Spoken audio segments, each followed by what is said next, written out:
El hombre interno o real es puesto en contacto con su ambiente físico por medio de su cuerpo físico.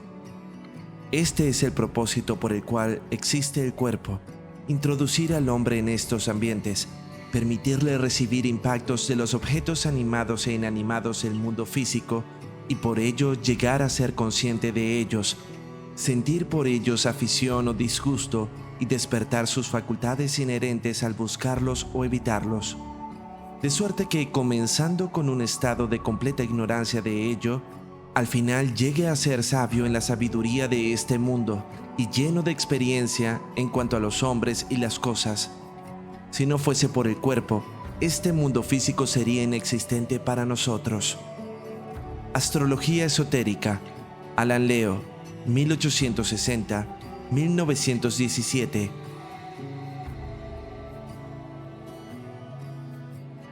A la relación de la mente, el pensamiento, el entendimiento o la inteligencia con las cosas o lo otro, es decir, con algo distinto a ella, la filosofía oculta le denomina conciencia.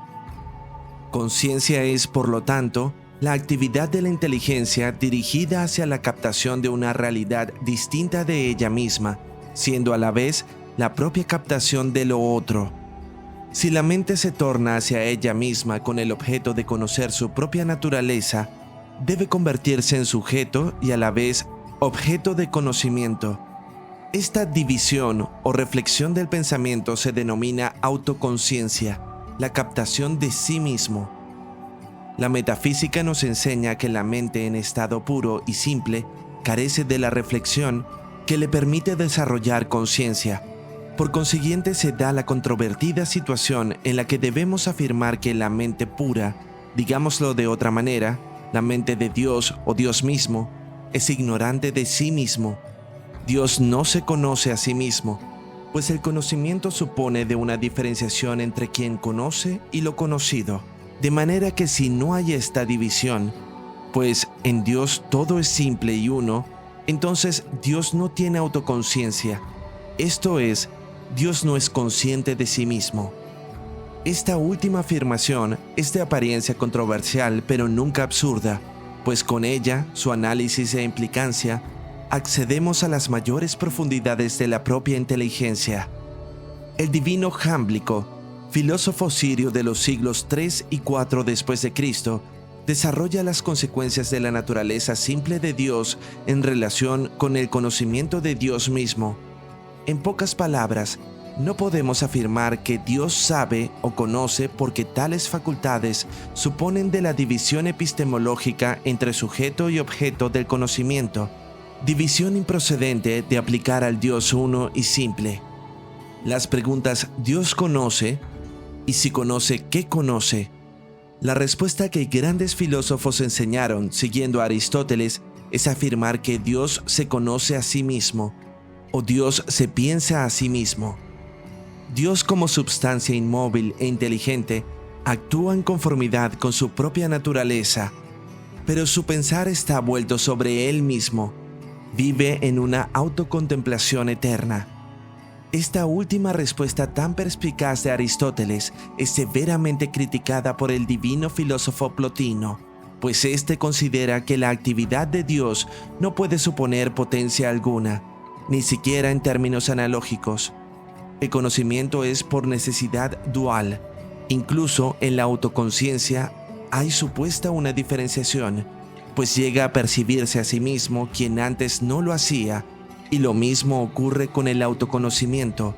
Se autoconoce quien es distinto de sí mismo, y esta distinción alude a diferenciar entre la ignorancia y el conocimiento. Por consiguiente, se autoconoce quien no se ignora, y el conocerse a sí mismo supone del tránsito entre el no conocerse y el conocerse. Todo esto es impío atribuirlo a Dios, pues para Plotino, incluso atribuirle el ser a Dios es un acto improcedente a menos que sea analógico.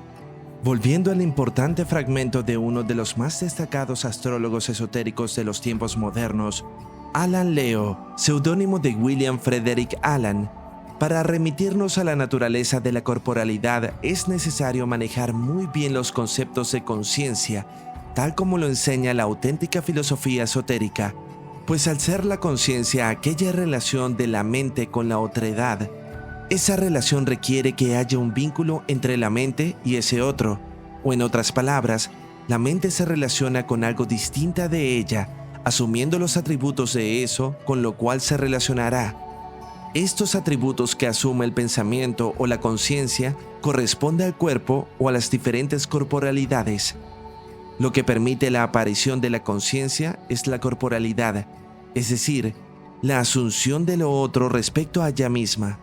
Sin la corporalidad no existiría la conciencia, pues la mente no se relacionaría con un algo otro.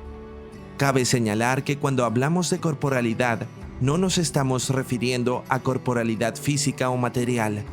Esto sería solo una de las corporalidades posibles. El divino maestro Platón, en lo cual es seguido y refrendado por Hermes el 3 veces grande, enseña que el hombre posee diferentes cuerpos, asociados a cada uno de los planetas, con los cuales puede actuar en los diferentes círculos o mundos planetarios.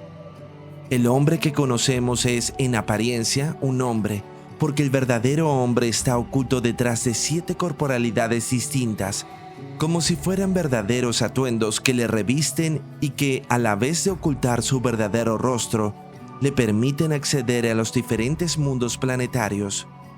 Estas corporalidades actúan doblemente en él, le ocultan y a la vez le permiten manifestarse, concepto muy similar a la naturaleza de los mundos Olamot en la tradición cabalística. La corporalidad es un medium para el hombre. Los cuerpos le permiten actuar en realidades distintas, aplicando a todas ellas su pensamiento o conciencia. Cada una de estas corporalidades reproduce en sus propios límites su personalidad original, su rostro divino y eterno.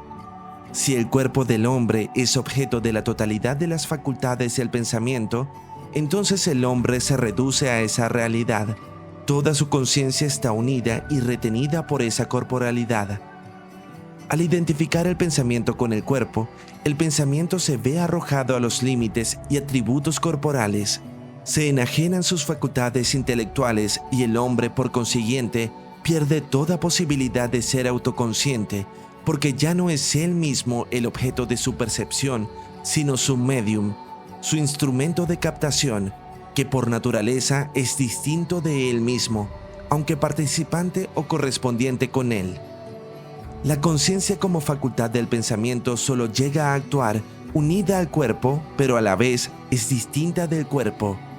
Ante el problema de la conciencia de Dios, cabría aplicar estas categorías y elevarse con el pensamiento hasta la captación de aquellas realidades intelectuales sublimes.